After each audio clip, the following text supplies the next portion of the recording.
जन्माष्टमी के उत्सव की शुभकामनाएं रानी निहारिका। और तुम्हें भी अहंकारा, और इन्हें भी। जय श्री कृष्ण। जय श्री कृष्ण। आइए।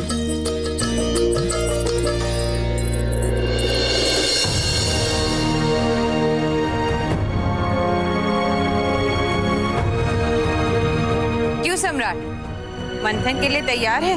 मैं आप सबको निराश नहीं करूंगा। आइए।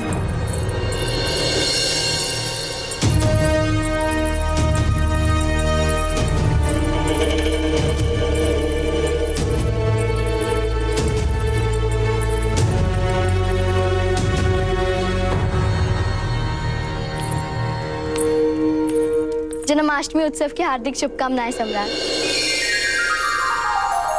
ईश्वर आप दोनों पर अपनी कृपा बनाए रखे। अहंकारा, बाल मंडली उस और है। जाओ, उनके साथ उत्सव का आनंद।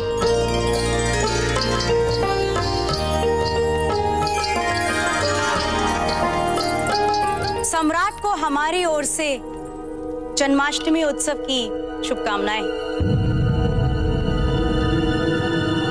धन्यवाद। मेरे ओर से भी आपको जन्माष्टमी उत्सव की बहुत बहुत शुभकामनाएं। स्वागत है आपका।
मटकी के अंदर क्या छिपा हुआ है पता नहीं लगा पा रहे। कल से पल भर के लिए भी उसने खुद को मटकी से अलग नहीं किया।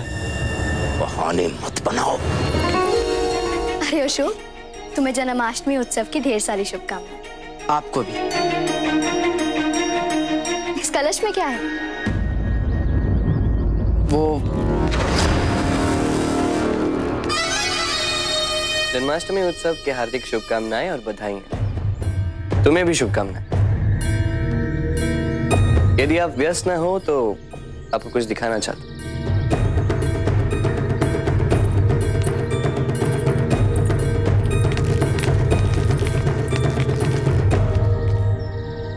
जय श्री कृष्ण। जय श्री कृष्ण।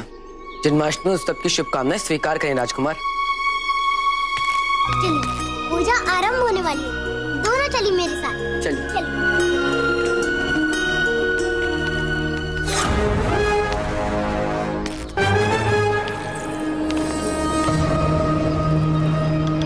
मीर, यदि उस मटकी में कुछ भी नहीं है तो अशोक क्षण भर के लिए भी उसे क्यों नहीं छोड़ रहा है? ये तो मैं भी जानता हूँ, लेकिन मैं खुद उससे जाके पूछ तो नहीं सकता कि उस मटकी में क्या है।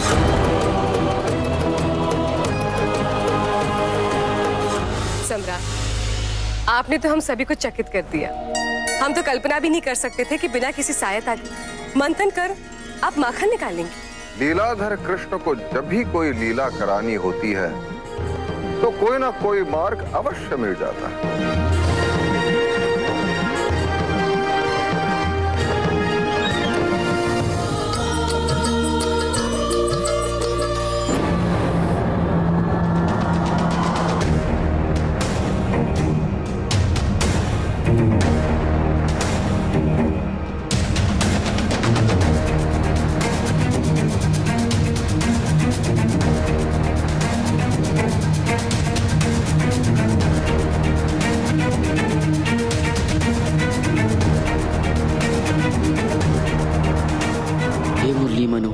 वो दिन कब आएगा जब मेरी माँ मेरे पिता के वाम भाग में खड़ी होकर आपकी पूजा कर पाएंगी?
महारानी, हमने एक कलश तो लटका दिया है, किंतु 3 कलश अभी भी शेष है। क्या?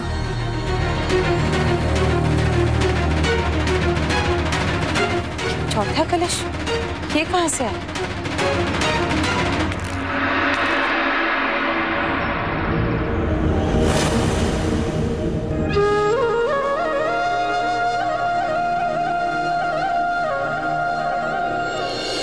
सम्राट, कलश 3 थे, लेकिन पता नहीं ये चौथा कलश कहाँ से आया।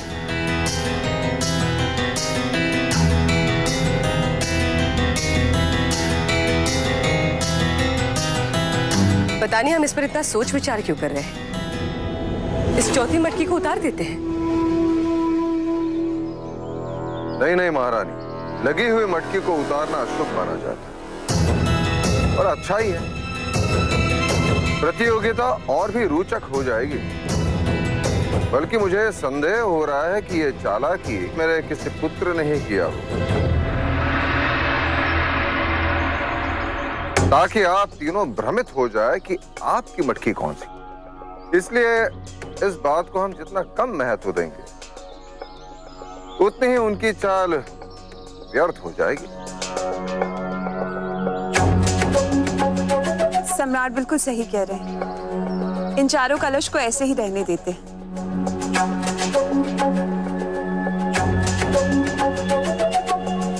हमें तो लगता है अशोक ने अपनी मटकी स्वयं लगाई होगी वहाँ पर। पता नहीं क्या है इसके अंदर। वो इतनी ऊपर क्यों लगाई है उसने? कोई बहुत ही महत्वपूर्ण सूचना छुपाई तो नहीं है इसमें?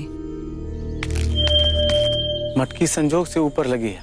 अशोक तो उसे खुद से अलग करना ही नहीं चाहता था। जाओ। यदि अशोक ने नहीं लटकाई तो उसे अपने साथ लेके क्यों चल रहा था? कहीं वो भ्रमित तो नहीं कर रहा है कि हम सबका ध्यान मटकी पर आ जाए और वो? आपका शक शायद सही है राजमाता। मुझे भी लग रहा है कि अशोक ने मटकी खुद लगाई है, सिर्फ इसलिए कि हमारा ध्यान बट जाए। अपने आप को बहुत चालाक समझ रहा है, लेकिन मैं भी बेवकूफ नहीं हूं। वो जहां भी जाएगा मैं उसका पीछा करूंगा। आज धर्मा और उसके बेटे का खात्मा होके रहेगा। आज मुझे ईश्वर के आशीर्वाद की अनुभूति हुई है और ये संकेत है उनका कि वो मेरे साथ हैं। अब मुझे विजयी होने से कौन रोक सकता है? आज मीर का पतन होगा, अवश्य होगा। जय जननी।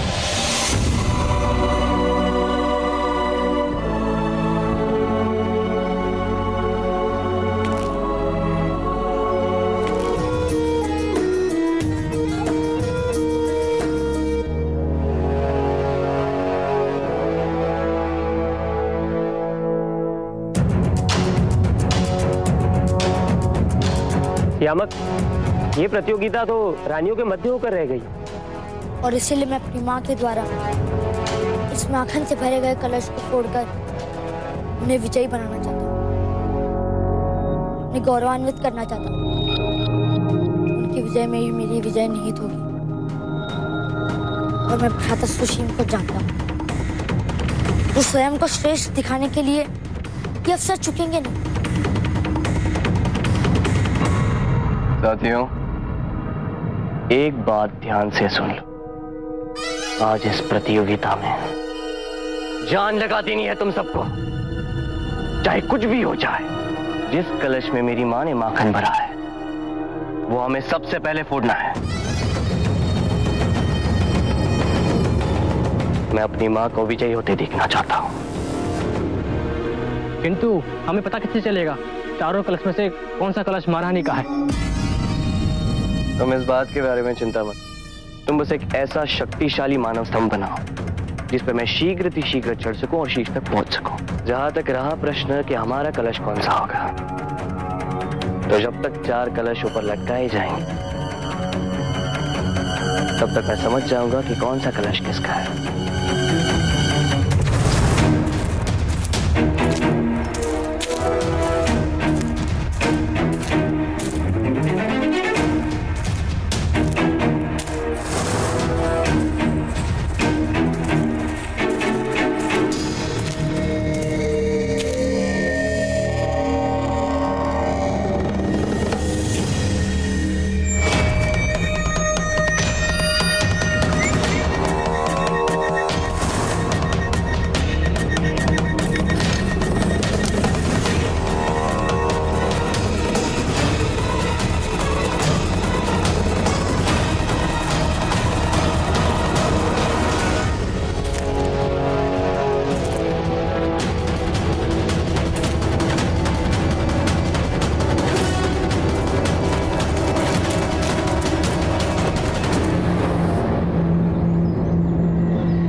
तुम यहीं रुको, मैं जाके देखता हूं कि वो गया कहां।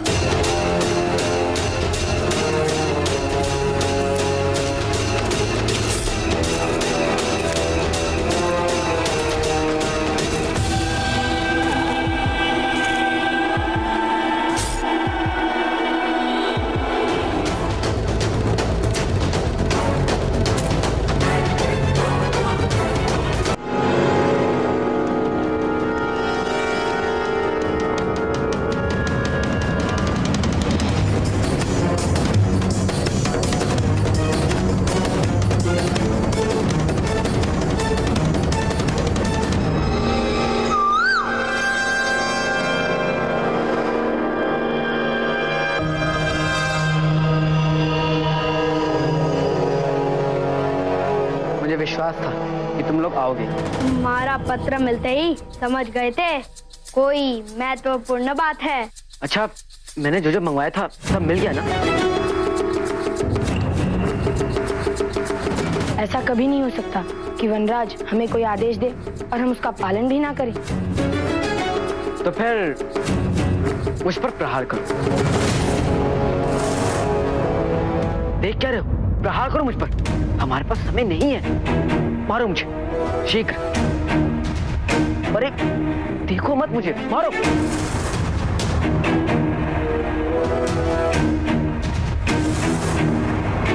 मारो मुझे।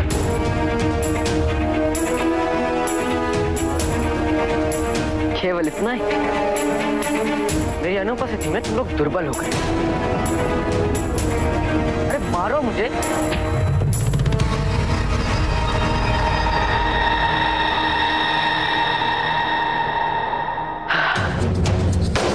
समझ गया, तुम लोग मुझे दुर्बल समझ रहे हो ना, इसलिए ऐसे मार रहे हो ना। अरे भूलो मत तुम लोग कि मैं मगध का महायोद्धा हूँ, सम्राट वनराज हूँ मैं। मुझे हाथ करने के लिए तुम लोग को और मेहनत करना पड़ेगा और बल लगाना पड़ेगा। बोलो सम्राट वनराज की जय।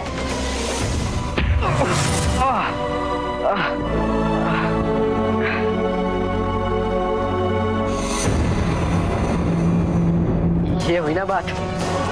बहुत अच्छे। और मारो। बचाओ बचाओ मुझे। सपोज को मार दो, क्या मिलेगा तुम्हें? मेरी जान करो, बचाओ मुझे। बचाओ।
कहाँ चले गए?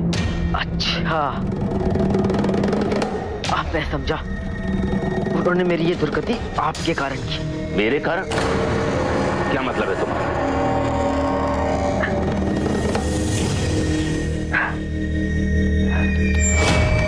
मैंने चंपा नगरी में संदेश छोड़ा था और वो मुझसे गोपनीय रूप से मिलने के लिए तत्पर भी हो गई थी।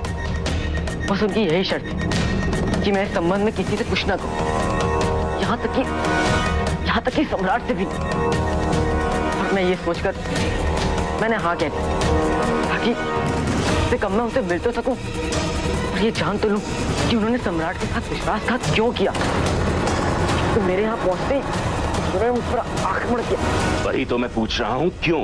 वो कह रहे थे कि मैंने उनके साथ छल किया है, मेरे पीछे कोई आ रहा है। अब समझ में आया, उन्होंने अवश्य आपको आते हुए देखा होगा। मैं संदेह हुआ होगा कि मैं आपको साथ में लेकर आ रहा हूँ। ठीक है, लेकिन तुम पर कोई आक्रमण करे ये कैसे संभव है? आखिर तुम मगध के महायोद्धा हो, ऐसी हालत तुम्हारी कैसे हो सकती है? रानी धर्मा का पुत्र मुझसे भी बलशाली है। आप उसके हाथ की खाएंगे ना तो वो पता चलेगा। मैं तो एक क्षण भी उसका सामना नहीं कर पाया। क्या आप मेरा पीछा क्यों कर रहे थे? मैं तुम्हारा पीछा क्यों करूंगा? मेरे पास और कोई काम नहीं है क्या? मैं तो ऐसे यहां से गुजर रहा था तो तुम्हारी चीखने की आवाज सुनाई दी। मदद के लिए चिल्ला रहे थे। मुझे लगा कि तुम्हारी मदद करनी चाहिए। किसी की भलाई करो तो भी बुरा ही सोचता है।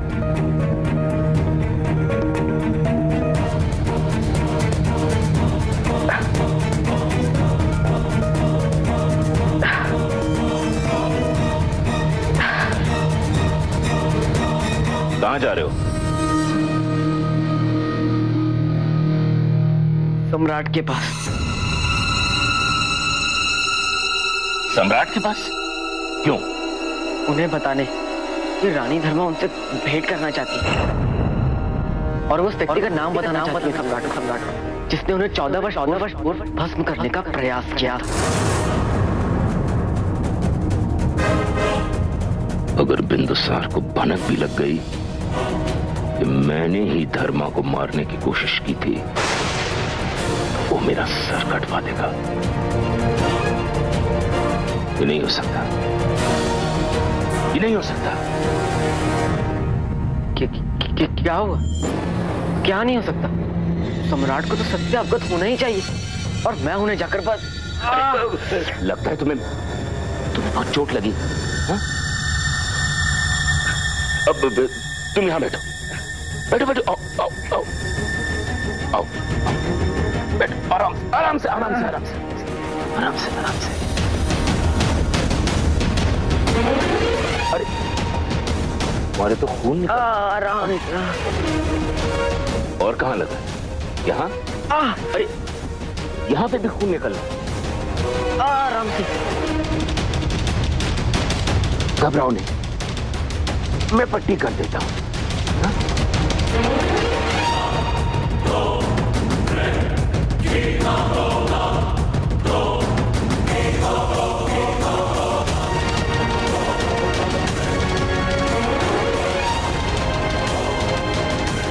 अभ्यास कर लो मीर खुरासन, क्योंकि वो दिन दूर नहीं जब तुम सच में मेरे माता पिता के चरणों पर गिरकर अपने प्राणों की भीख मांग रहे होगे। अब तुम मेरे पीछे हुए जाल में फंस गए हो। For more updates, log on to colorstv.in.com. Like us on facebook.com/colorstv. Follow us on twitter.com/colorstv. For more updates, log on to colorstv.in.com. Like us on facebook.com/colorstv. Follow us on twitter.com/colorstv.